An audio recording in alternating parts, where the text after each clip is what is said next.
I'm Isabel. Today we're talking about Election Day. Campaigns are a steep ramp at the end. Everything that you've been working for is going to culminate in the last few days and weeks. The end of a campaign is usually called GOTV, which stands for Get Out the Vote. When that is exactly is going to depend on your state and the race that you're in, because early vote and vote by mail is a little bit different everywhere.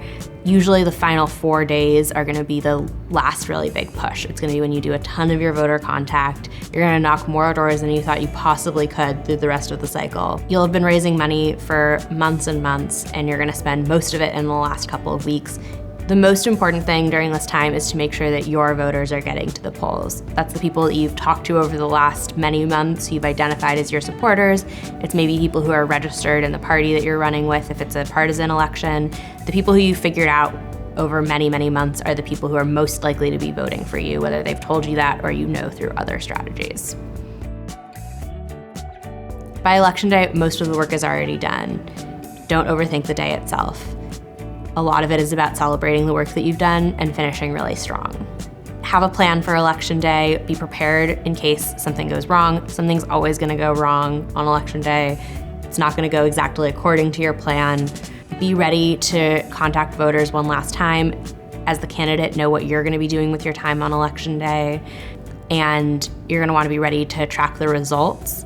That's going to be through the election authority in whatever area you're in.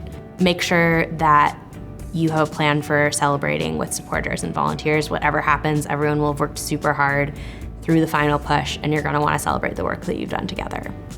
Election Day is never the end point. It's the beginning of something else, no matter what happens. If you win, you have a big transition ahead of you. You're going to be representing your community, the people who you just asked for their votes, and it's going to be a steep learning curve.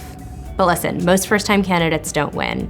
You'll still have achieved so much through your run, and you'll have a lot of big decisions to make about what comes next for you and for the energy that you've built.